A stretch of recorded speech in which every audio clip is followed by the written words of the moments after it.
Welcome to विद्यालय study point. आज की इस वीडियो में हम डिस्कस करने वाले हैं क्लास 11th का इंग्लिश कोर का एक और पेपर एंड ये आपका सेकंड पेपर हम डिस्कस कर रहे हैं। इससे पहले हमने पेपर 1 जिसको करवाया है 2 पार्ट में, आप उसको भी जरूर देख लीजिए, नीचे आपको लिंक डिस्क्रिप्शन में मिल जाएगा। पेपर 1 में भी हमने पेपर को डिस्कस किया है कि किस तरह से आपके पेपर आएंगे। सेकेंड पेपर हम क्वेश्चन पेपर डिस्कस कर रहे हैं। 3 घंटे आपके पास रहते पेपर को करने के लिए। 80 नंबर का इंग्लिश का पेपर आता है।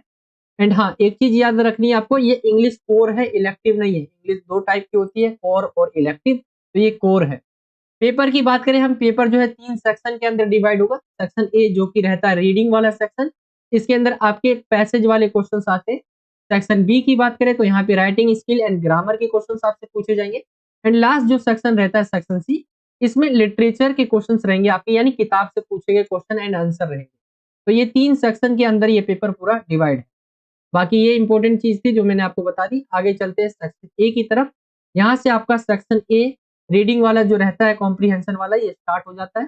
एंड यहाँ पे पैसेज आप देख रहे होंगे, पहला क्वेश्चन है, पैसेज से रिलेटेड पूछा गया है। Read the following passage carefully. ये पैसेज दिया हुआ आपको एंड आपको इसे पढ़ना होगा, ठीक है। एंड इससे पूछे गए क्वेश्चन के आंसर देने। तो एक चीज और ध्यान रखना है आपको कि सेक्शन ए अगर आप करें तो इसको लास्ट में कोशिश करना है कि आप इसे लास्ट में अटेम्प्ट करें, क्योंकि बहुत ज्यादा टाइम खा जाता है सेक्शन ए।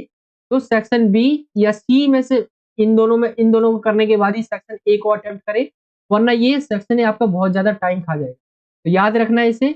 आपकी मर्जी, आप कर भी सकते हो, अगर पूरा अच्छे से आता है आप पहले कर सकते हो। बाकी जिन बच्चों को नहीं आता है तो लास्ट में अटेम्प्ट करें आप इसे, सही रहेगा आपके लिए, क्योंकि बहुत ज्यादा टाइम खा जाता है। बाकी इस पैसेज को आप शुरू में पढ़े ना, डायरेक्ट क्वेश्चन की तरफ आए, एक बार जरूर नजर मार लेंगे, ठीक है। बाकी पढ़ना नहीं है आपको एक एक लाइन। एंड इसके बाद जो आपको क्वेश्चंस पे आ जाने हैं, जैसे क्वेश्चंस पे आएंगे, पहला क्वेश्चन पूछा गया है, some people doubt the effectiveness of the polio vaccine because they think. अब यहाँ पे इस पैसेज को आप जाएंगे ऊपर की तरफ एंड यहाँ पे देखेंगे, ये जो है वैक्सीन के ऊपर या जो पोलियो की दवाई होती है उसके ऊपर पूरा का पूरा पैसेज दिया हुआ है। टेम्परेचर के बारे में बताया हुआ है कि किस तरह से, एक तरह से आप कह सकते हैं दवाइयों के बारे में यहाँ पे डिस्कस किया गया। एंड यहाँ पे जो क्वेश्चंस आपका पूछा गया है, क्वेश्चन को अगर हम दोबारा देखें, सम पीपल यानी कुछ भी लोग जो है डाउट करते हैं किसके, effectiveness of the polio vaccine because they think, यानी जो पोलियो वैक्सीन होती है उसके ऊपर कुछ लोग क्या है, संदेह करते हैं कि ये अच्छा होगा कि नहीं होगा, ये हम पे काम करेगा कि नहीं करेगा, संदेह करते हैं। क्यों करते हैं आपको बताना है, तो आप पैसेज में जाएंगे, एक बार ढूंढेंगे इसके अंदर क्या रीजन है जिसकी वजह से उसके इफेक्टिवनेस पे जो लोग हैं वो शक करते हैं। अगर हम देखें यहाँ पे, अगर आप देखेंगे लिखा हुआ है, यहाँ से अगर हम देखें, vaccine is really, polio vaccine is really effective in rural areas because it में नॉट बी स्टोर्ड और जो है transported at the desired low temperature. तो इस वजह से जो है शक किया जाता है इसके ऊपर। अगर हम देखें इसका आंसर, तो it is not in any probability stored in an ideal temperature, ठीक है। यहाँ पे अगर हम देखें इसको, अगर वैक्सीन की बात करें, आपने सुना होगा कोविड की जो वैक्सीन हमारे पे लगी थी काफी ज्यादा लोगों को, तो आपने सुना होगा गर्मियों में इसका ज्यादा प्रभाव होता है या ठंडियों में इसका ज्यादा प्रभाव होता है, ऐसा सुना होगा। तो टेम्परेचर कहीं ना कहीं वैक्सीन है उसको इफेक्ट करता है। तो यहाँ पे जो है टेम्परेचर की वजह से इसके ऊपर जो है भरोसा नहीं किया जाता, क्योंकि इसको ले जाते समय जो ये टेम्परेचर फेस करता है, तो उसकी वजह से it is not in any probability stored in an ideal temperature. इसका कहने का मतलब है ये किसी भी संभावना में एक जो तापमान रहता है उसमें जो है संग्रहित नहीं है, एक टेम्परेचर में ये रखा हुआ नहीं है, स्टोर्ड नहीं है। तो ये आपका ऑप्शन सी इस वजह से जो है इसके ऊपर जो है डाउट करते हैं। ऑप्शन सी इसका राइट आंसर निकल कर आ जाएगा। अगर आप पैसेज पढ़ेंगे, इस पैराग्राफ 1 को पढ़ेंगे तो आप जो है समझ पाएंगे पूरे आंसर को, ठीक है। मैं आपको आंसर बता दे रहा हूँ, बाकी आप यहाँ पे वीडियो को रोक के भी आप खुद भी पैसेज में ढूंढ। अगले क्वेश्चन की तरफ आते। क्वेश्चन नंबर दूसरा है, the change colour of the level on a vial would mean. यहाँ पे बोला गया है, जो आपने देखा होगा जो सीसी की बोतल होती है, सीसी पर जो है यहाँ पे change the colour of the level on a vial would mean. यहाँ पे बोला गया है सीसी पर लेवल के बदले हुए रंग का क्या मतलब होगा, यहाँ पे आपको बताना है। तो यहाँ पे आपके सामने ऑप्शन दिए हुए हैं। एंड अगर हम चलते हैं पैसेज की तरफ और इसको देखते हैं इसका राइट आंसर क्या निकल कर आ जाएगा, ठीक है। The change colour of the level on a vial would mean तो आइए चलते एक बार हम पैराग्राफ में एंड इसमें देखते हैं इसका आंसर हमें कहाँ मिलता है। यहाँ पे ढूंढने की कोशिश करते हैं, चेंज कलर से रिलेटेड जो है आपको ढूंढना है, यहाँ पे है क्या लिखा हुआ। ठीक है, देखते हैं दूसरे पैराग्राफ में हमें नहीं मिला है, तीसरे पैराग्राफ में एक बार देखते हैं। यहाँ पे एक बार समझे, हम एक बार ऑप्शन को भी देख लेते हैं। ऑप्शन क्या क्या दिया हुआ हमारा, द आउटसाइड टेम्परेचर इज जो है unbreakable, the medicine is much to heat जो है sensitive, the temperature is just ideal for safe storage of medicine, या लिखा हुआ है the medicine has been stored in an unsuitable environment. तो यहाँ पे जो है क्या बोला गया, the change colour of level on a vial movement. तो सीसी पर लेवल के बदले हुए रंग का क्या मतलब होता है, हाँ, अगर वैक्सीन आपने देखा होगा, अगर सीसी में, सीसी मतलब बोतल में, ठीक है, उसमें रहता है तो उसका जो रंग है परिवर्तन होता है उसमें, उसका क्या मतलब है, तो वो क्या है, the medicine has been stored in an unsuitable environment, यानी ऐसे जो है वातावरण में है जो वो सही नहीं है। तो ऑप्शन डी इसका मुझे सही लगता है। बाकी आप पैसेज पढ़ेंगे तो इसके अंदर भी आपको आंसर मिल जाएगा, आपको इसे पढ़ना पड़ेगा पूरा, ठीक है, और मैं आपको एक एक लाइन पढ़ूंगा तो यहाँ पे आपका बहुत ज्यादा टाइम चला जाएगा। तो यहाँ पे आपको खुद ही एक बार देख लेना है, यहाँ पे देखेंगे कलर चेंजेस लिखा हुआ है, temperature of surface is based on colour changes that certain materials undergo when they are heated. यहाँ पे लिखा हुआ है, आप यहीं पे इसका आंसर करीब आपको मिल जाएगा। टेम्परेचर की वजह से जो है वो सही टेम्परेचर में नहीं रहता, इस वजह से उसका जो कलर है वो चेंज हो जाता है। तो इसका राइट आंसर आपका ऑप्शन डी हो जाएगा। थर्ड वाले क्वेश्चन की तरफ आते हैं। थर्ड क्वेश्चन क्या है, the surface temperature can be studied from. यहाँ पे बोला गया है जो सरफेस टेम्परेचर है, सतह का तापमान है, का अध्ययन जो है किससे किया जाता है, इससे किया जाता है। तो आपके सामने ऑप्शन है, किससे, specific temperature found on different surface.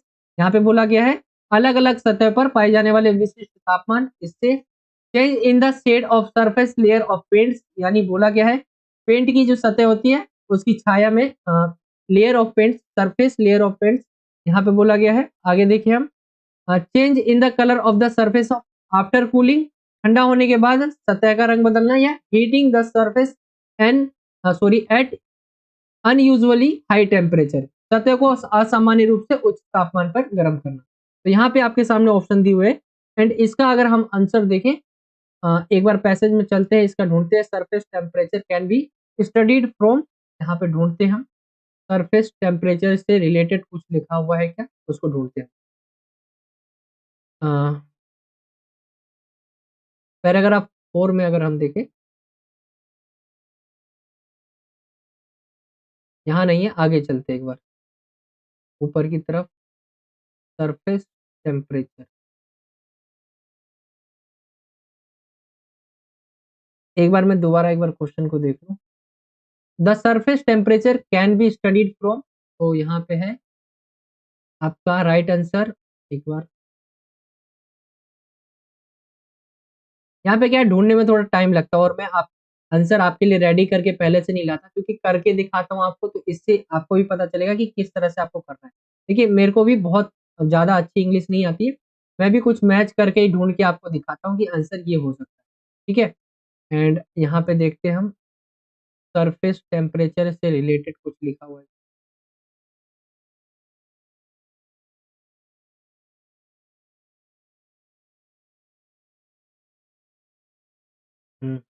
यहाँ पे देखेंगे आप, लिखा हुआ है change their shade completely at specific temperature. यहाँ पे एक बार हम चलते क्वेश्चन पे, the surface temperature can be studied from, यानी सतह के तापमान का अध्ययन किससे किया जाता है, तो heating the surface and at usually high temperature, यानी सतह को असामान्य रूप से उच्च तापमान पर गर्म करके जो है, हाँ ये आ जाएगा आपका ऑप्शन डी आ जाएगा इसका राइट आंसर, कि सरफेस का जो तापमान है उसको कैसे समझा जाता है, यानी कैसे अध्ययन किया जाता है उसका। तो सतह को असामान्य रूप से पहले उच्च तापमान पर गर्म कर देते हैं, फिर उसके बाद ही समझते हैं। अगर हम देखें इसके अंदर आप ढूंढेंगे तो आपको मिल जाएगा, मैंने आपको राइट आंसर बता दिया है वैसे, इसके अंदर आपको ढूंढेंगे तो आपको मिल जाएगा। मैं बार बार कह रहा हूँ आपको, यहाँ पे मैं आपके लिए वीडियो रिकॉर्ड कर रहा हूँ तो बहुत ज्यादा टाइम नहीं ले सकता मैं इसको कर, ठीक है। चलते हैं अगले क्वेश्चन की तरफ। अगला क्वेश्चन है विच of the following is true in context of the passage. तो कलर चेंज में बी फास्टर और slower depending on the length and degree of exposure. तो यहाँ पे अगर हम देखें यही बात सही निकल के आ रही है कि कलर जो चेंज होता है मे बी वो फास्टर यानी जल्दी भी हो सकता है और स्लो भी हो सकता है। किसके ऊपर डिपेंड करता है? वो करता है length and degree of exposure. यहाँ पे ऑप्शन जो पहला ही वाला है यही सही है। ठीक है, तो यही वाला सही हो जाएगा आपका, आगे बढ़ने की जरूरत नहीं है। पांचवें क्वेश्चन की तरफ आते हैं।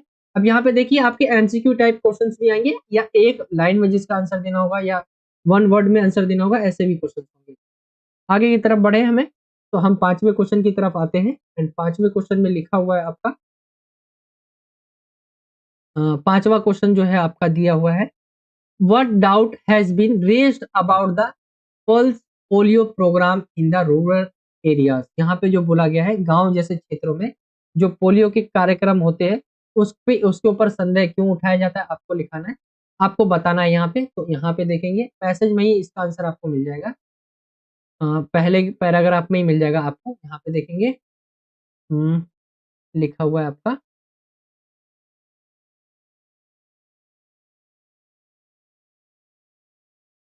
in a hot country like ours, there is always a danger that most vaccines may lose their effectiveness due to exposure to high temperature, either during transit or due to poor storage facilities.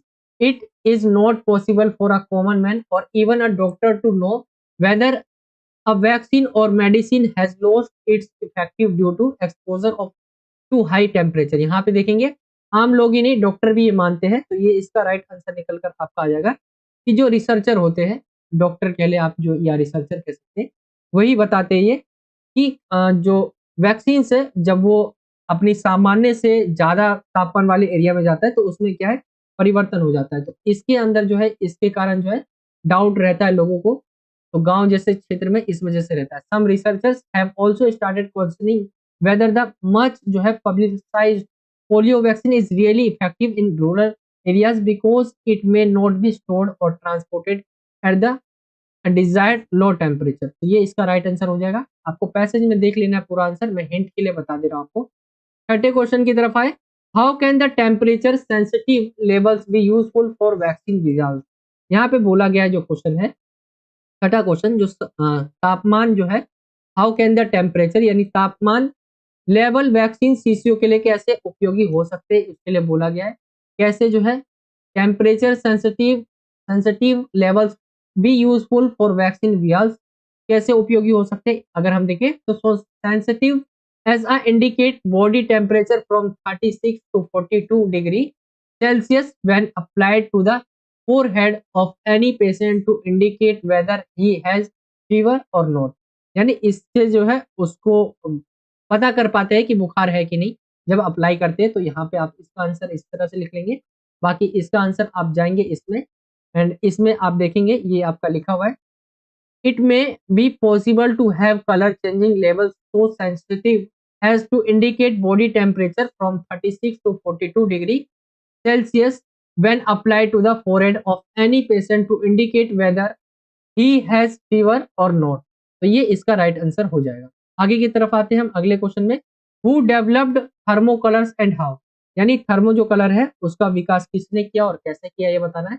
तो यहाँ पे आपको ढूंढना है thermo colour का जो विकास है यानी किसने बनाया, आपको बताना है और कैसे। तो यहाँ पे हम उस व्यक्ति का नाम ढूंढेंगे क्योंकि पैसेज जब आप देखते हैं तो उसके अंदर कुछ चीजें आपको देख के चलनी होती है। एक बार जैसे आपने पैसेज दिया ऐसे तो उसके अंदर नंबर्स आपको देखने हैं शॉर्ट फॉर्म में, जैसे ये IICT हमें दिखता जा रहा है।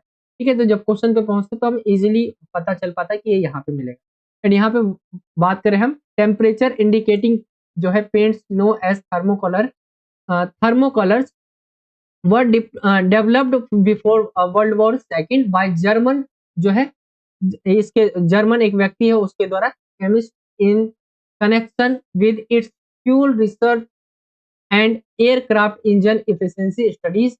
यहाँ पे देखेंगे मिक्सचर ऑफ इंडिकेटर्स में be use for colour change at more than one temperature. तो यहाँ पे अगर देखें तो आंसर में भी आपका यही बताया हुआ था।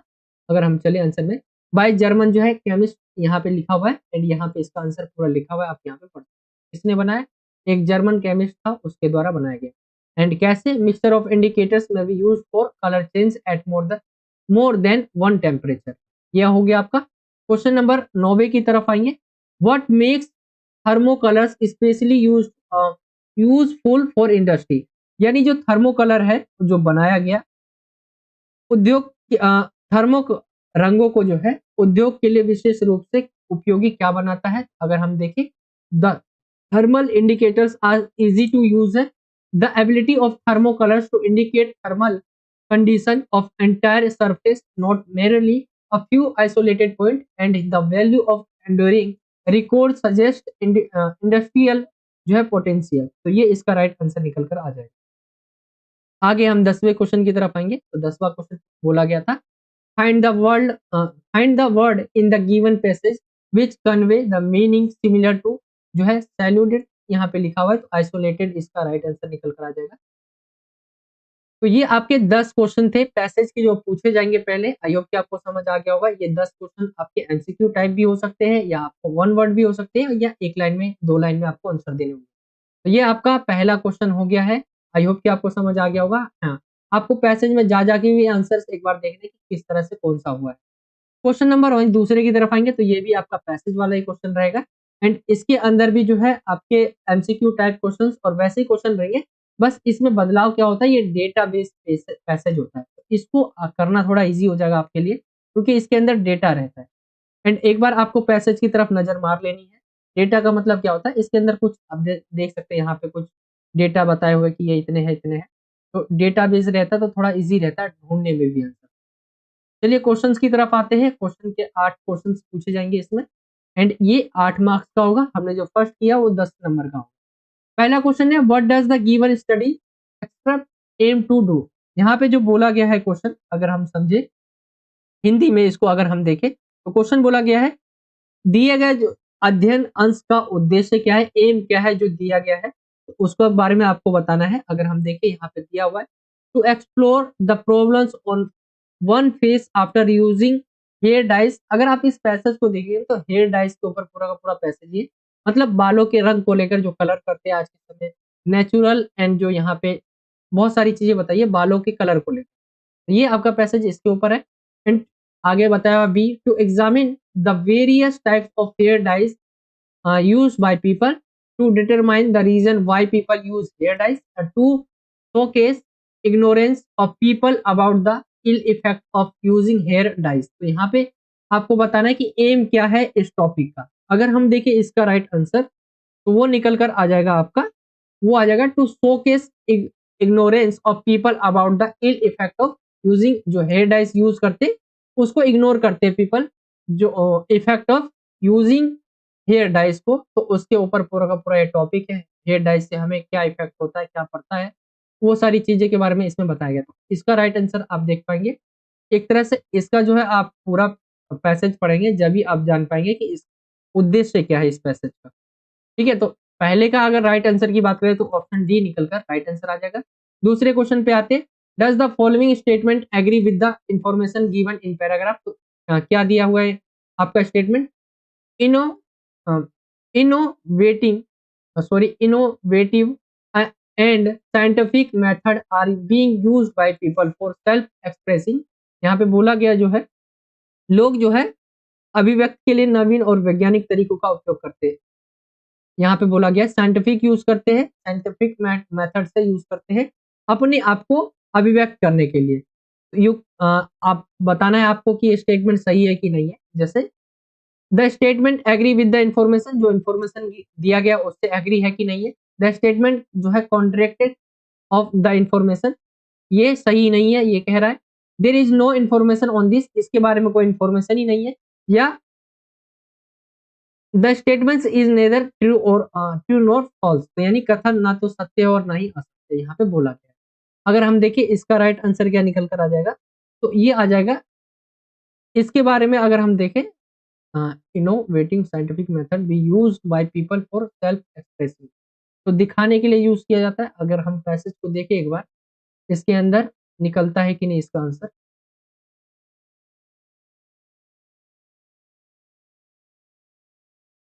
Coloring of hair signifies a major step to self-expression which has recently been influenced by innovative science owing to increased demand। अगर हम देखें इसका राइट आंसर दूसरे का आपका जो निकल कर आ जाएगा, पहले ही में दिया हुआ है कि इसका right the statement agree with the information यहाँ पे यूज किया गया है। अगर आप देखेंगे तो राइट आंसर हमें दूसरे का जो है वो ए लग रहा है, तो ये इसका राइट आंसर। बाकी एक बार पैसेज को देखना, बहुत टाइम हो जाएगा एक एक लाइन को अगर मैं देखने लग गया तो। थर्ड क्वेश्चन की तरफ आएंगे, what are the adverse reaction of fair dyes amongst the survey volunteers. तो यहाँ पे अगर हम देखेंगे, यहाँ पे जो क्वेश्चन बोला गया है, एक बार जब जो यहाँ पे सर्वे किया जाता है तो हेयर डाई की जो है प्रतिक्रिया क्या क्या रहती है लोगों की, आपको बताना है।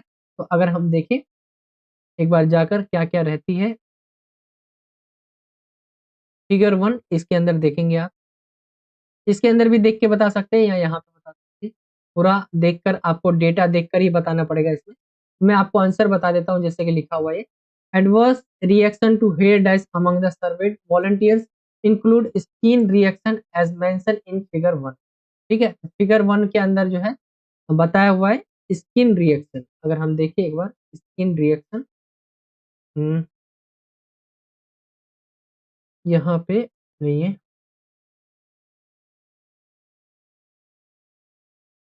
फिगर 1 ही बोला था आंसर में। तो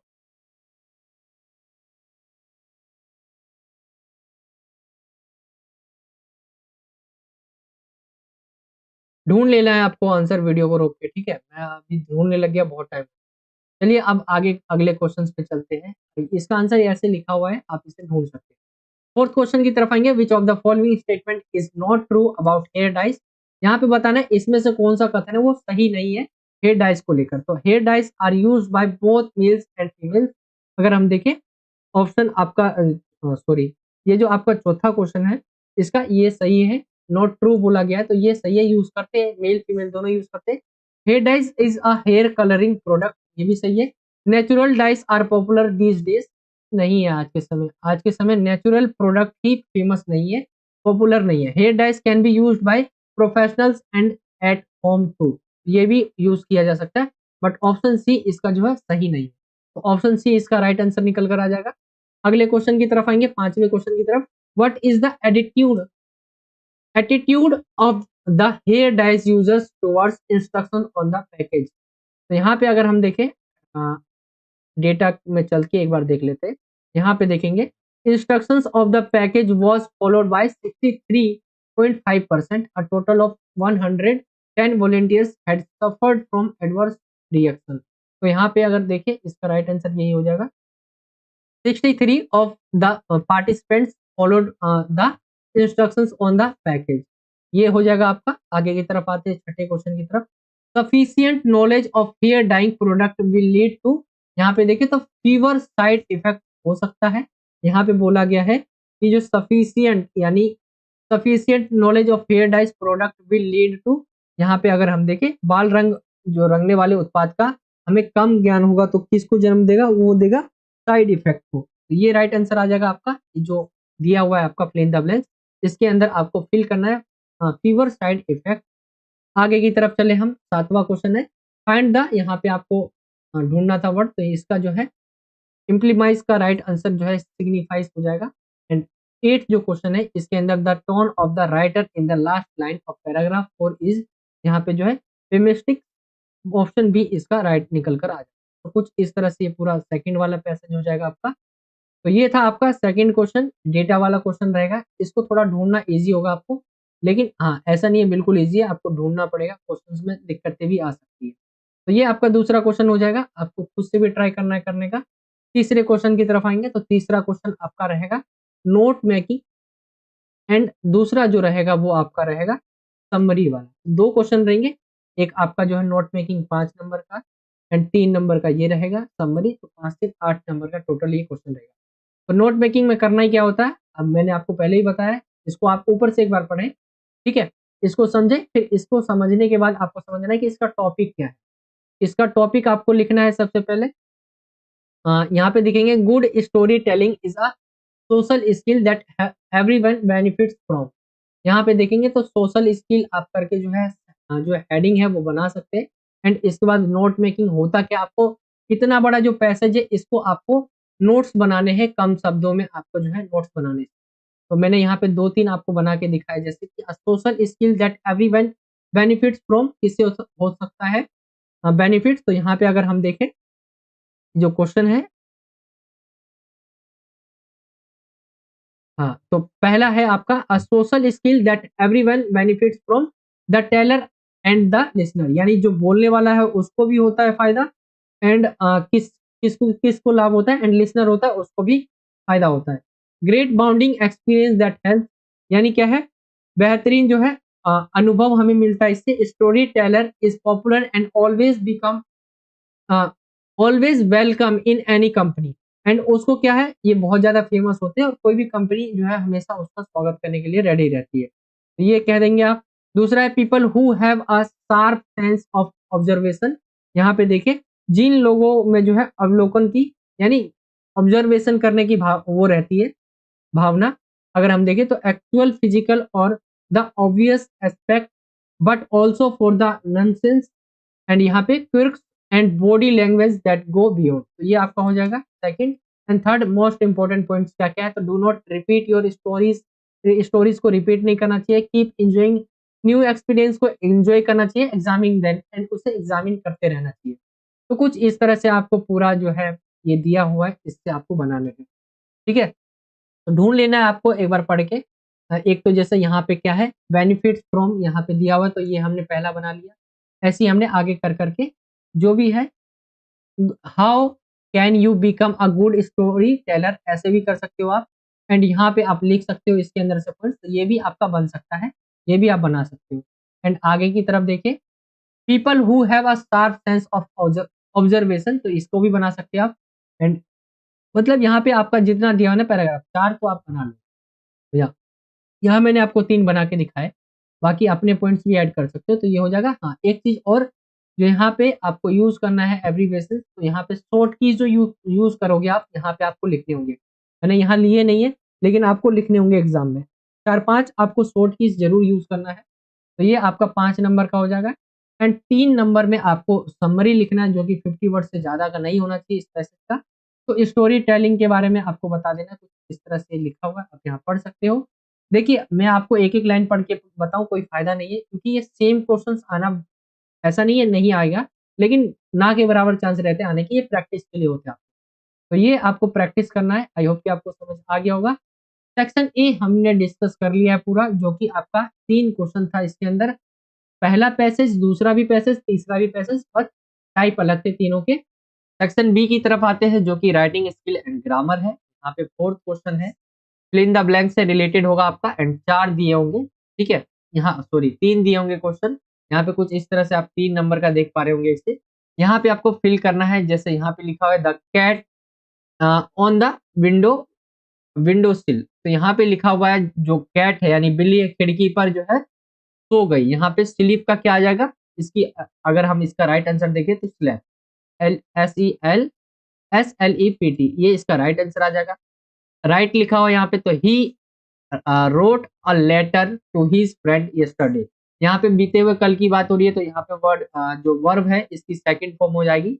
एंड आगे की बात करें, my sister a new laptop for जो हर स्टडीज, तो बाय की जगह यहाँ पे बाउट आएगा, BOUGST, ठीक है। तो my sister bought a new laptop for her studies, अपनी पढ़ाई के लिए उसने जो है अपना नया लैपटॉप जो है लिया, तो ये अब यहाँ पे हो जाएगा। एंड इसके आंसर्स भी यहाँ पे मैंने नीचे इस बार बता दिए, जब मैंने पहले पेपर करवाए थे तो आंसर में आपको दिखा नहीं रहा था, सिर्फ लिख के दिखा रहा था, बाकी यहाँ पे भी आप आंसर देख सकते हैं। अगले क्वेश्चन की तरफ आएंगे, तो अगला क्वेश्चन आपका रीअरेंज वाला होगा।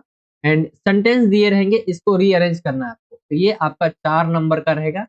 अटेम्प्ट यानी 4 कहा गया है, ध्यान रखना है आपको 5 दिए होंगे, 5 में से किसी 4 का ही आपको आंसर देना है। तो आइए देखते हैं हम एक-एक करके, जैसे ए दिया हुआ है, इसमें आपका रीअरेंज करना है आपको इसको। अगर हम देखें तो यहाँ पे देखेंगे, सबसे पहले ये आ जाएगा आपका द, फिर इसके बाद आ जाएगा ऑयल, यहाँ पे मैं लिख देता हूँ पहला, फिर दूसरा द ऑयल, फिर इसके बाद आ जाएगा आपका तीसरा इंडस्ट्री, फिर इसके बाद चौथा देखिए द ऑयल इंडस्ट्री डिपेंड्स आ जाएगा आपका चौथा। इसके बाद आ जाएगा आपका पांचवा ऑन, छठा द, और किसके ऊपर डिपेंड रहती है सातवां, ये आपका लास्ट में हो जाएगा फॉरेस्ट। तो ये आपका हो गया answer, the oil industry depends on the forest. तो ये आपका राइट आंसर निकल कर आ जाएगा। पहले का कुछ इस तरह से हो जाएगा। सेकंड का अगर हम देखें तो सेकंड भी आपका कुछ इस तरह से दिया हुआ है, इसको रीअरेंज करना है आपको।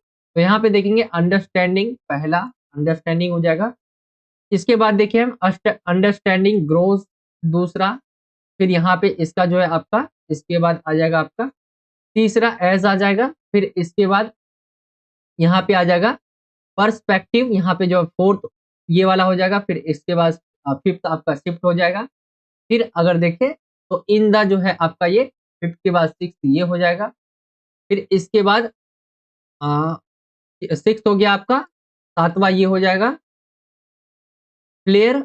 फ्लेयर से लिखा है यहाँ पे तो फ्लेयर आएगा।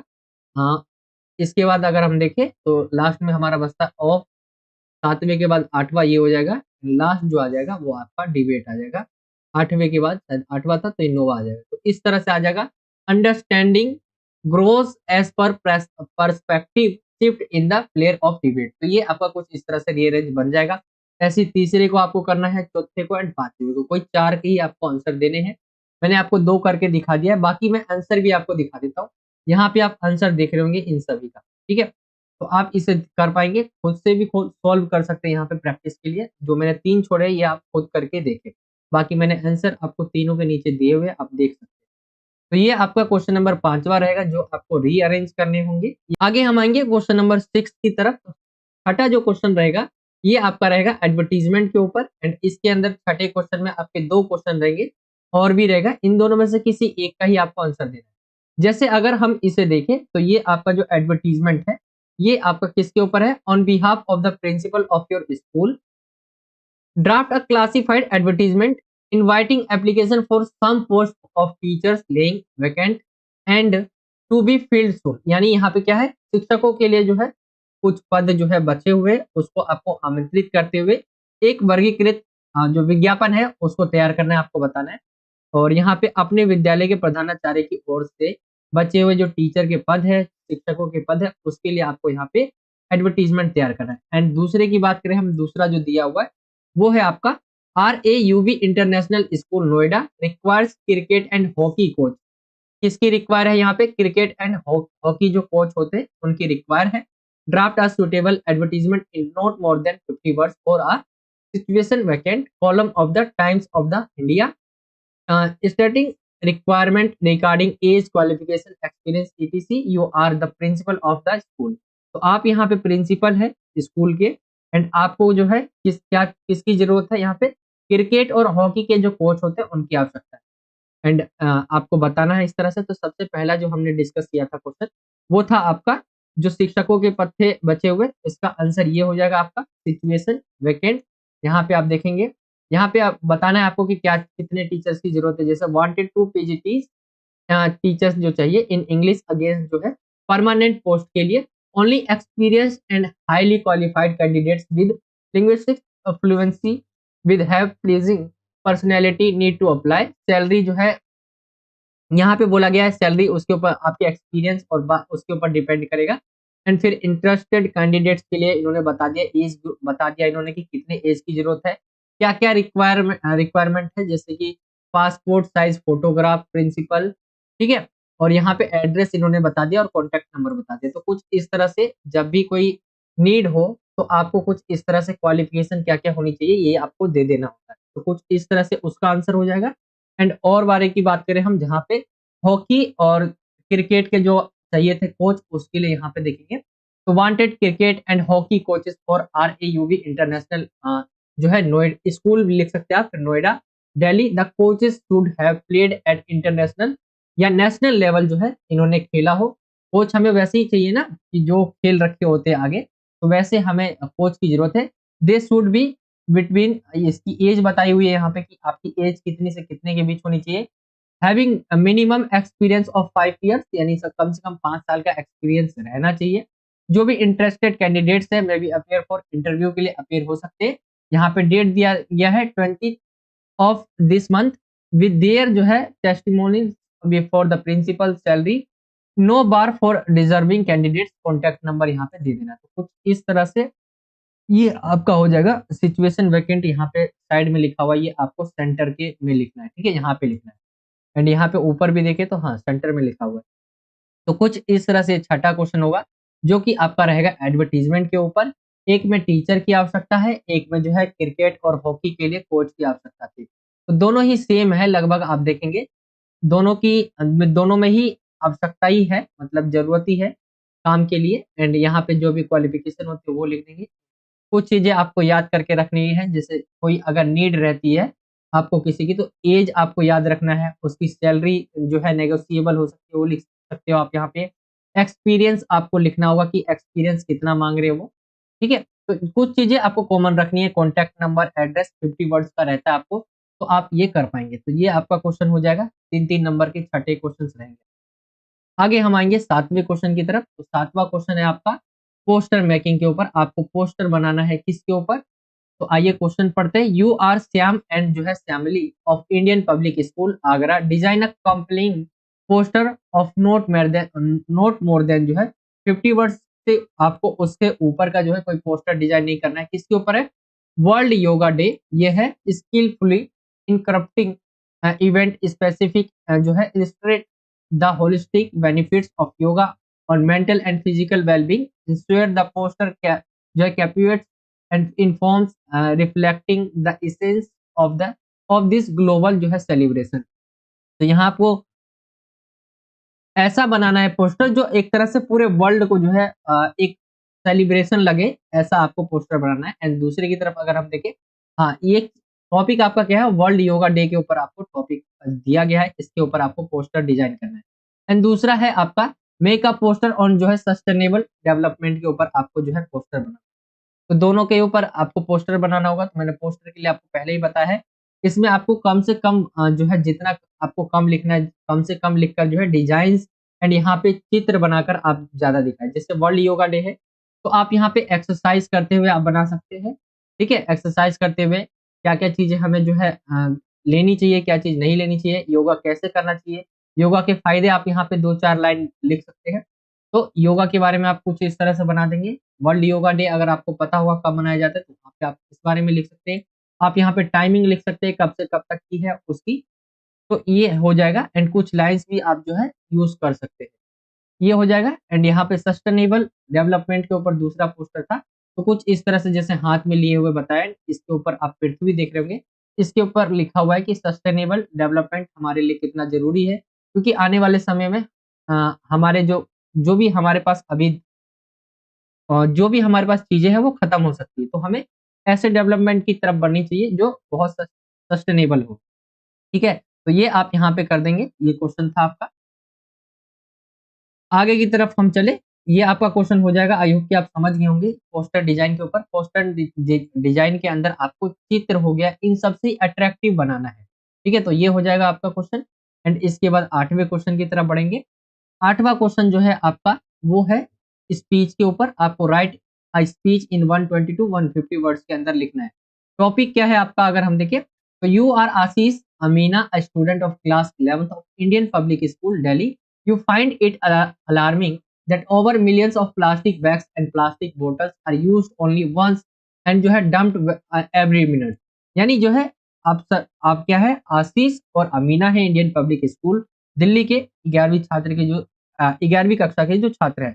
आपको ये चिंताजनक लगता है, यानी आपको ये परेशान करता है कि लाखों से अधिक प्लास्टिक बैग और जो है प्लास्टिक की बोतल जो है केवल एक बार उपयोग की जाती है और जो है हर 1 मिनट जो है फेंका जाता है। तो उससे रिलेटेड जो है आपको स्पीच लिखना है। इसमें आपको write a speech 120 to 150 words में, words on hazards of single use plastic, यानी क्या है जो प्लास्टिक के खतरे है उसके ऊपर मतलब एक बार में जब हम यूज करके उसको फेंक देते हैं उसके ऊपर आपको लिखना है प्लास्टिक को, प्लास्टिक के बारे में। तो यहाँ पे मॉर्निंग असेंबली में आपको देना है, तो यहाँ पे इसका आंसर है jars of single use plastic, ये आपकी हेडिंग होगी। एंड इसके बारे में बताएंगे। सबसे पहले वही लाइन जो यूज करते हैं, रिस्पेक्टेड प्रिंसिपल, बोर्ड के teachers and my dear friends, today I I am going to express my view on hazards of single use plastic. तो यहाँ पे बताना है किस तरह से हमारे लिए नुकसानदायक और नुकसान करता है। एक इसके अलावा आप यहाँ पे बता सकते हैं कि हम क्या चीजें यूज कर सकते हैं सिंगल यूज प्लास्टिक के अलावा, जो हम यूज करते हैं उसके अलावा, क्योंकि प्लास्टिक से न केवल हम बल्कि जीव जंतु सभी प्रभावित होता है, हमारा पृथ्वी प्रभावित होता है उससे।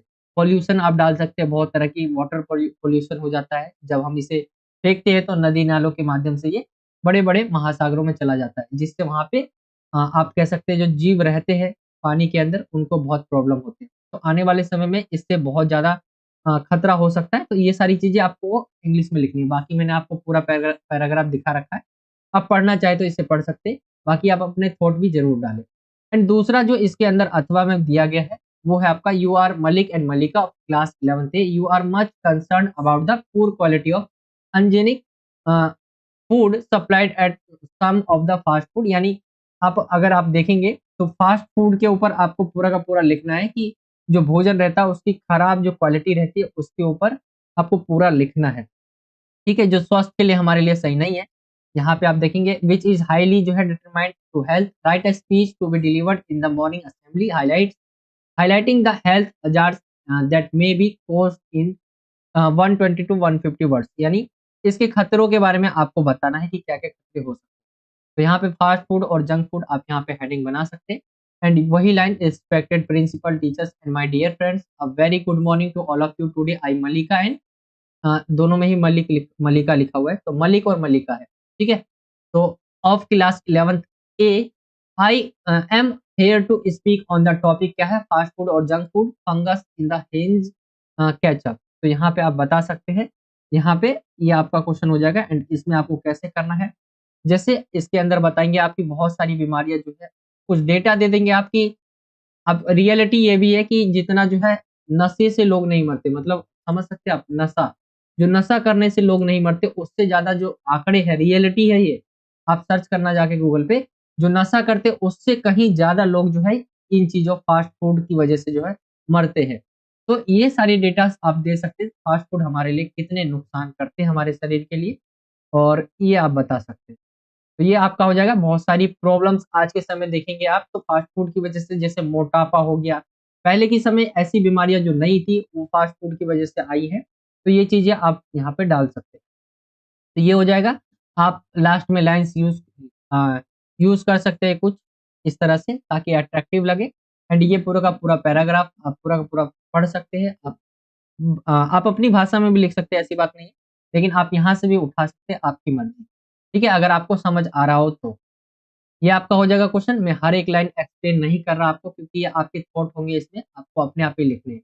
ये क्वेश्चन है नहीं कि क्वेश्चन का एक ही आंसर होगा, ये बहुत तरीके से आप इसको लिख सकते हैं। ठीक है, आगे की तरफ देखें हम, क्वेश्चन नंबर 9 ये आपका आता है डिबेट से। आपको राइट डिबेट लिखना है इसके ऊपर 120 टू 150 वर्ड्स के ऊपर। टॉपिक क्या है आपका, तो यहाँ पे देखेंगे some people feel that the newspaper will become a thing of the past soon due to the increasing interest of electronic media. Write a debate in 120 to 150 words, either in favor of or against of the topic of electronic media. इसमें जो आपको लिखना है, आपका जो topic है, कुछ लोगों को क्या लगता है कि जो इलेक्ट्रॉनिक मीडिया है कि उसके प्रति जो है रुचि बढ़ती जा रही है, उसके कारण क्या है, समाचार पत्र जो है जल्दी ही क्या है, अतीत हो जाएँगे, यानी एक तरह से पुराने हो जाएँगे, एक तरह से इतिहास बन जाएँगे। इलेक्ट्रॉनिक मीडिया के विषय के पक्ष या विपक्ष में आपको जो है अ, बताना है, आपको डिबेट करना है, आप उसके पक्ष में हैं कि पक्ष में नहीं है। तो इलेक्ट्रॉनिक मीडिया एंड यहाँ पे और में देखेंगे आप, और में दिया हुआ है यू आर आशीष या अनिष्का, ठीक है? of SAV Public School Rohtak, you have observed that tuition center are जो है maturing at a high rate these days. Write a debate in favor or against the topic tuition or coaching centers are a necessity for students. यहाँ पे मतलब tuition centre जरूरी होता है कि नहीं होता वो बताना। तो सबसे पहले इलेक्ट्रॉनिक मीडिया हो गया, तो इन्होंने इसके फेवर में यहाँ पे लिखा हुआ है इलेक्ट्रॉनिक मीडिया जो है कितना लाभदायक है, यानी क्या क्या फायदे हैं इससे। तो इस तरह से लिख सकते हैं आप। एंड यहाँ पे इलेक्ट्रॉनिक मीडिया का ही अगेंस्ट द मोशन में भी आपके लिए लिखा हुआ है। तो आपकी मर्जी, आप किसी एक को ही लिखना है, लेकिन ये याद रखना है आपको कि क्वेश्चन में जो है बोला जाता है किसी एक को। यहाँ पे देखेंगे फेवर और लिखा हुआ अगेंस्ट, तो किसी एक में, चाहे आप इसके फेवर में लिख सकते हैं, चाहे आप इसके अगेंस्ट में लिख सकते हैं। तो ये हो जाएगा आपका। एंड इलेक्ट्रॉनिक मीडिया के ऊपर आप अब अपनी तरह से बता सकते हैं कि इलेक्ट्रॉनिक मीडिया आने वाला फ्यूचर है। फ्यूचर क्या है, अभी चल ही रहा है और आगे और बदलाव किए जा सकते हैं इसके अंदर, बहुत ज़्यादा क्रांति इसके द्वारा लाया जा सकता है। एंड इलेक्ट्रॉनिक मीडिया के द्वारा हम जो है काफ़ी सारी न्यूज़ जो हम घर बैठे-बैठे कह लें आप, एक जगह से दूसरी जगह हमें जाने की ज़रूरत नहीं पड़ती। हम घर के किसी कोने से पता कर पाते हैं कि पूरी दुनिया में क्या हो रहा है।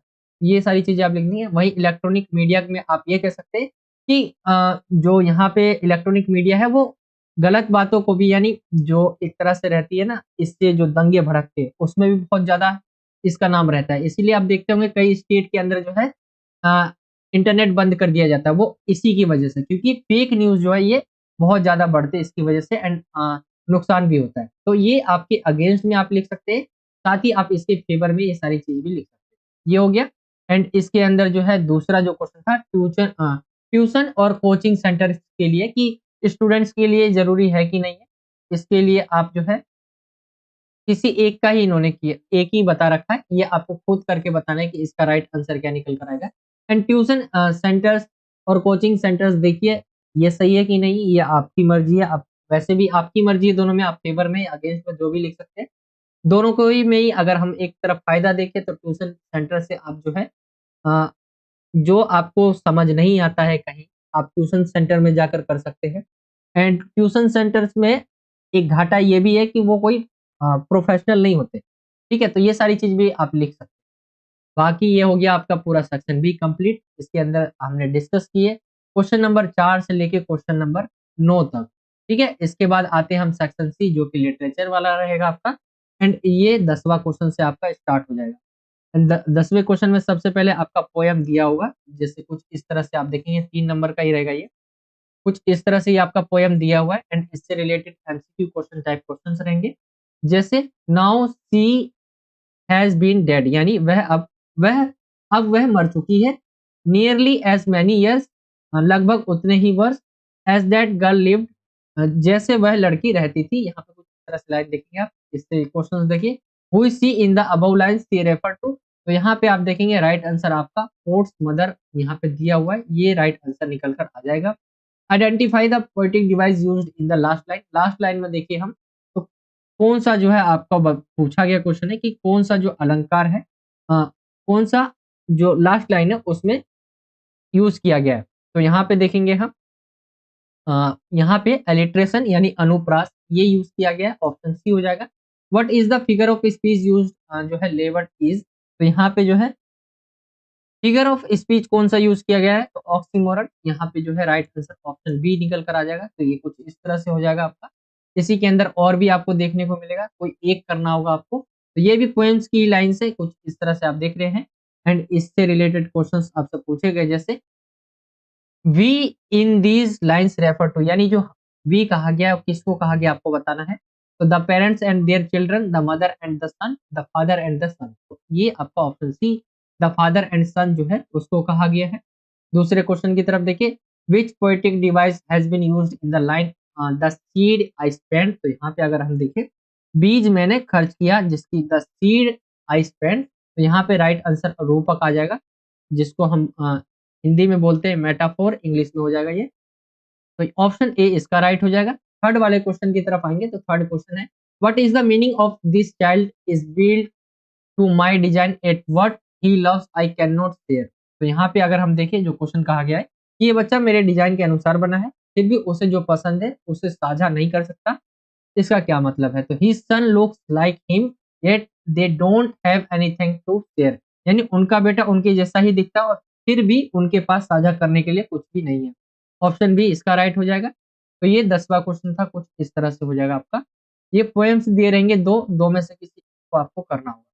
11वें क्वेश्चन की तरफ बढ़े, तो 11वां क्वेश्चन आपका कुछ इस तरह से वही है, पैसेज दिया हुआ है एंड इससे रिलेटेड भी क्वेश्चंस पूछे गए। जैसे क्वेश्चन इसको आपको पढ़ना नहीं है, इससे टाइम वेस्ट होगा, आप पहले क्वेश्चन चाहिए, what beast in the narrator talking about, तो आप इसे पढ़ेंगे, फिर इसमें से हिंट मिलेगा आपको। अगर मिलता है तो आप राइट आंसर लिख सकते हैं, वरना आप चैप्टर्स में से पूछा जाता है ये, तो जल्दी राइट आंसर इसका मैच नहीं करता, ये आपका पैसेज नहीं है जो मैच करे। तो यहाँ पे बात बोला गया है what beast in the narrator talking about, यानी किस जानवर के बारे में बात कर रहा है। तो यहाँ पे आप देखेंगे द टिबेटियन जो है मस्टिफिस, यहाँ पे जो है मोस्टिफस, ठीक है, ये ऑप्शन सी जो है वो इसका राइट आंसर निकल कर आ जाएगा। अगले क्वेश्चन की तरफ अगर हम बढ़े, दूसरा क्वेश्चन है, दूसरा क्वेश्चन पूछा गया है they would explode into action what does this mean, यानी वे तुरंत एक्शन में आ जाएंगे, इसका क्या अर्थ है। तो the dogs would chase the car with great speed, यानी कुत्ते जो है बड़ी तेजी से आकर कार का पीछा करते हैं, ये आप हो जाएगा। तीसरा क्वेश्चन अगर देखें what kind of dogs were the Tibetan mastiff, तो यहाँ पे अगर हम देखें तो व्हाट काइंड ऑफ यानी तिब्बती जो मॉस्टिफ होते हैं किस प्रकार के कुत्ते थे। तो huge and black very quick guard dogs, यहाँ पे रखवाली करने वाले जैसे कुत्ते आप कह सकते हैं विशाल होते थे और काले होते थे। वेरी क्विक यानी बहुत जल्दी जो है रिएक्ट करते थे, एंड गार्ड मतलब रखवाली करने वाले। तो ऊपर के सभी इसका राइट आंसर ऑप्शन डी निकल कर आएगा। तो ये क्वेश्चन हो जाएगा आपका। इसी के अंदर और भी देखने को मिलेगा आपको, और में दिया हुआ ये है कुछ इस तरह से, चैप्टर से ही है एंड इससे रिलेटेड क्वेश्चन देखें। तो यहाँ पे पहला क्वेश्चन है the author listen to the morning prayers that his grand mother reacted because. अब ये देखेंगे, ये वाला जो क्वेश्चन है, लेखक ने सुबह की प्रार्थनाएं सुनी जो उसकी दादी पढ़ती थी क्योंकि ही लव्ड हर वॉइस, यानी वह उसकी आवाज को बहुत पसंद करती थी, इस वजह से ऑप्शन सी इसका राइट आंसर होगा। दूसरे क्वेश्चन की तरफ आए the turning point of the friendship between grandmother and author was when, जब his parents called them both to the city, यानी कब दादी और लेखिका की दोस्ती में जब निर्णायक मोड़ आता है वो कब आता है। तो जब आता है जब उसके माता पिता ने उन दोनों को शहर बुला लिया होता है, तो ऑप्शन ए इसका राइट आंसर होगा। तीसरे क्वेश्चन को देखें what made the grandfather unhappy about the author's new English school. तो अगर हम देखें लेखक के नए अंग्रेजी जो स्कूल है, तो दादी किस बात से जो है नाखुश होती है। अगर हम देखें तो the fact that that she could no longer help him with the lesson, यानी वह अब उससे पाठों में मदद नहीं कर सकती, एक तो ये हो जाएगा, ये भी रीजन था। There was no teaching of God of scriptures, यहाँ पे जो है एक तरह से जो है धार्मिक शिक्षा जो है नहीं दी जाती थी, ये भी हो जाएगा। दे टॉट म्यूजिक, यानी जो है उन्हें संगीत सिखाया जाता था, इस वजह से भी अनहैप्पी थी। तो ऑल ऑफ द वो राइट आंसर ऑप्शन डी आ जाएगा। एंड ये आपका 11वां क्वेश्चन हो जाएगा, इसके अंदर 2 क्वेश्चन थे, किसी एक का आपको आंसर देना था। अब आते हैं हम 12वें क्वेश्चन की तरफ। 12वां क्वेश्चन जो है वो भी इसी तरह से है, आपको लाइंस दे दी गई है एंड इससे रिलेटेड क्वेश्चन पूछे गए। जैसे पहला क्वेश्चन है why did the boys return the white horse to its owner because they were. तो यहाँ पे बोला गया क्वेश्चन जो है लड़कों ने जो सफेद घोड़े है उसको उसके मालिक को क्यों लौटा दिया, ये आपको बताना है। अगर हम देखें तो यहाँ पे राइट आंसर जो है ऑप्शन सी निकल कर आ जाएगा, इस वजह से। दूसरे क्वेश्चन की तरफ आए why did the horse owner refuse to believe that the boys had stolen his horse because. तो घोड़े का जो मालिक होता है ये मानने से इनकार क्यों कर दिया कि लड़कों ने उसका घोड़ा जो है चुरा लिया है, क्योंकि their family was known as honour, मतलब उनकी फैमिली जो है ईमानदारी में जानी जाती थी, तो इस वजह से इन्होंने मना कर देते, घर के जो घोड़े के जो मालिक होते वो इनकार कर देते कि इन्होंने हमारा घोड़ा चुराया था। तीसरे क्वेश्चन की तरफ आए व्हाई वाज आराम जो है surprised when see Mourad in the morning, he saw Mourad in the morning. तो सरप्राइज इसलिए होता है क्योंकि एक ब्यूटीफुल व्हाइट घोड़े के ऊपर जो है वो बैठा होता है, इस वजह से एंड उसको पता है कि जो है हमारे पास जो है ये घोड़े हो नहीं सकते, एंड ये जो है इस वजह से चौंक जाता है इसको देखकर। तो Aram was surprise to see Mourad because he had come too early in the morning and that too with a beautiful white horse, he could not believe that a boy of his tribe could buy or steal a horse, यानी उसको अपनी आंखों पे विश्वास ही नहीं होता कि कोई लड़का घोड़ा घोड़ा जो है वो खरीद सकता है या चुरा सकता है,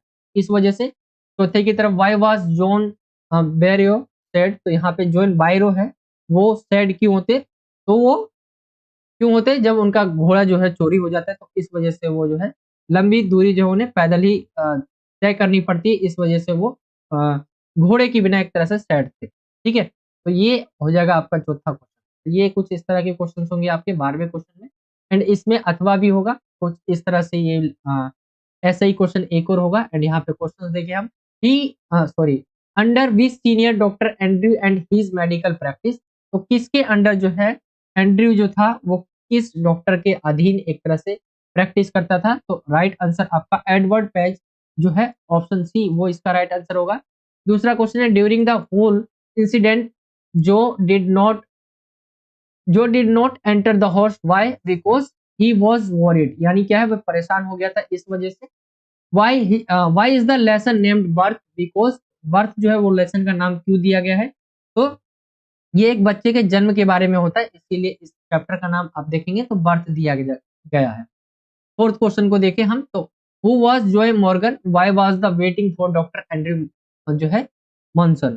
तो यहाँ पे अगर हम देखें मेंशन तो जो मॉर्गन कौन था?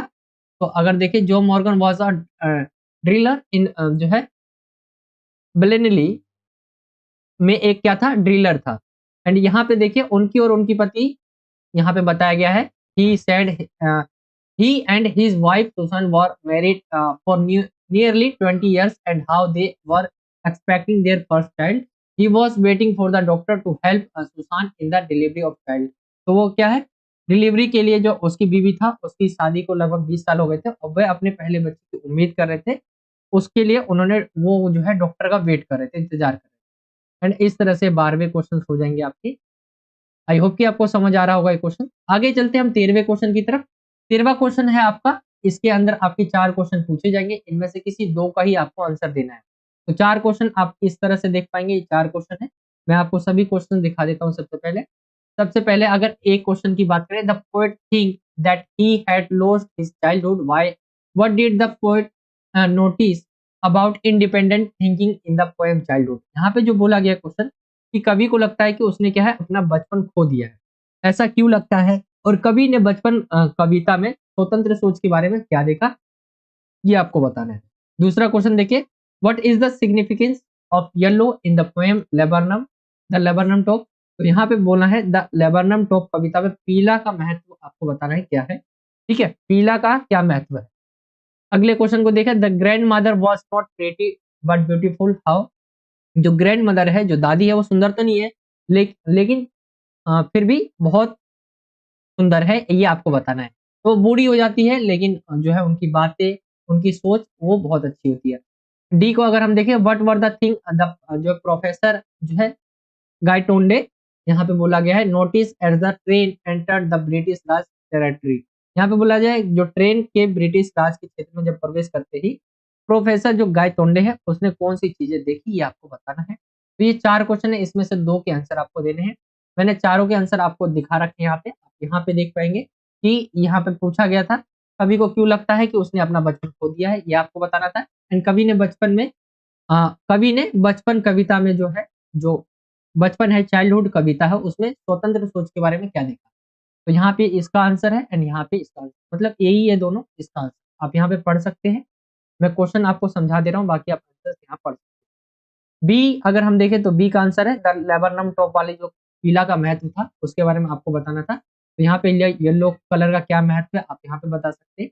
ये चैप्टर आपने पढ़ा होगा तो आपको पता होगा, ये इसका आंसर हो जाएगा। सी अगर हम देखें तो ग्रैंड मदर के ऊपर था क्वेश्चन की सुंदर है, दादी सुंदर तो नहीं लेकिन सुंदर है, इस तरह से क्वेश्चन था, कुछ इस तरह से। एंड ये इसका आंसर हो।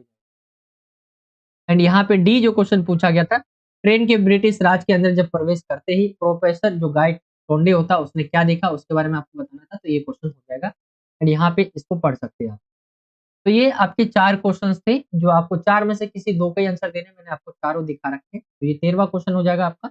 एंड आगे की तरफ आएंगे, क्वेश्चन नंबर 14वां है आपका। इसके अंदर ये 3-3 हाँ, एक चीज आपको ध्यान रखनी है, मैंने यहाँ पे नंबर्स लिख दिए वैसे सभी के, तो नंबर्स आपको यहीं पे देख लेने। ये 3-3 नंबर के 2 क्वेश्चन थे। आगे हम देखें तो ये 3 नंबर का 1 क्वेश्चन है, मतलब 2 क्वेश्चन रहेंगे, 2 में से किसी एक का आंसर देना। तो 14वें क्वेश्चन की तरफ आए। 14वां क्वेश्चन है, do you think the title of the play Mother's Day is appropriate, give a reason for your answer. तो जो टाइटल दिया गया है यहाँ पे अगर आप क्वेश्चन देखें तो क्या आपको लगता है कि नाटक जो दिया गया है उसमें मदर्स डे जो है एक उचित टाइटल है, अप्रोप्रिएट है? तो हाँ, I think the title is the play Mother's Day is appropriate because यहाँ पे बताया हुआ है। एंड यहाँ पे बताया हुआ each and every day is a mother's day, मतलब किस तरह जो है हर दिन एक मदर्स डे होता है। जो माँ होती है वो सुबह से लेकर शाम तक जो है काम करती रहती है, कुछ ना कुछ, सभी फैमिली को एकजुट करे रखती है, सभी का खुशी का ध्यान रखते हैं, तो ये सारी चीजें आप इसके अंदर लिख सकते हैं।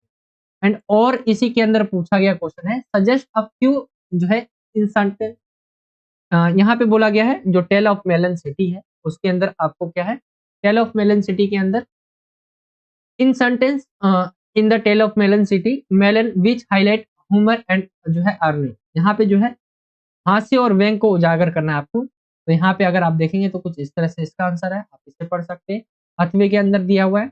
एंड 15वें क्वेश्चन को देखें तो यहाँ पे बोला गया है 15वें क्वेश्चन के अंदर, what difference did you notice between the reaction of the adult and the children when faced with danger, यानी अडल्ट और बच्चे के बीच में आपको बताना है कि जब कोई अचानक से डेंजर फेस करना होता है तो क्या प्रतिक्रिया रहती है उनकी, क्या अंतर रहता है, तो आप यहाँ पे बता सकते हैं। ठीक है, ये इसका आंसर मैं आपको दिखा देता हूँ। एंड आगे देखिए, इसका आंसर कुछ इस तरह से है। आगे देखिए, describe in detail the narrator जो है मिसरेबल नाइट इन जो है डरचन, तो यहाँ पे बोला गया है कि जो दारचेन है, ठीक है, उसमें दुखद रात के विस्तार से आपको बताना है कि किस तरह से उसके लिए रात जो है बहुत खराब रहती है, दुखद रात। तो इस तरह से ये आंसर है, आप यहाँ पे देख पाएंगे। ये क्वेश्चन है आपका 15वें का अथवा, ठीक है। तो ये आपका लास्ट, इसके बाद लास्ट क्वेश्चन है आपका 16वां। एंड यहाँ पे बोला गया हाउ डज मिस्टर जो है पियर्सन रिफॉर्म जो है हर डैश फंक्शनल फैमिली मेंबर्स, तो यहाँ पे जो क्वेश्चन पूछा गया है कि जो पियर्सन है अपने खराब परिवार के सदस्यों को कैसे जो है वो सुधारती है, ये आपको बताना था इसके अंदर। तो यहाँ पे आप देख सकते हैं, इसका आंसर कुछ इस तरह से है। एंड इसी के अंदर और दिया हुआ है, क्वेश्चन है how has the poet made fun of the system of governance by using the parades just and placed for the king, तो यहाँ पे आपको बताना है क्वेश्चन जो है राजा के लिए न्यायप्रिय व शांत वाक्यांश का जो प्रयोग किया गया है कवि ने, किस प्रकार शासन व्यवस्था का इन्होंने मजाक उड़ाया है, तो आप यहाँ पे पढ़ सकते हैं। पॉइंट्स में इसके वैल्यू पॉइंट्स दिए हुए आप इन्हें पढ़ सकते हैं कि किस तरह से जो है राजा न्याय करता है, यानी एक तरह से मजाक उड़ाया गया है इनके बारे में न्याय करने के। तो ये था आपका पूरा का पूरा 16वां क्वेश्चन हो जाएगा।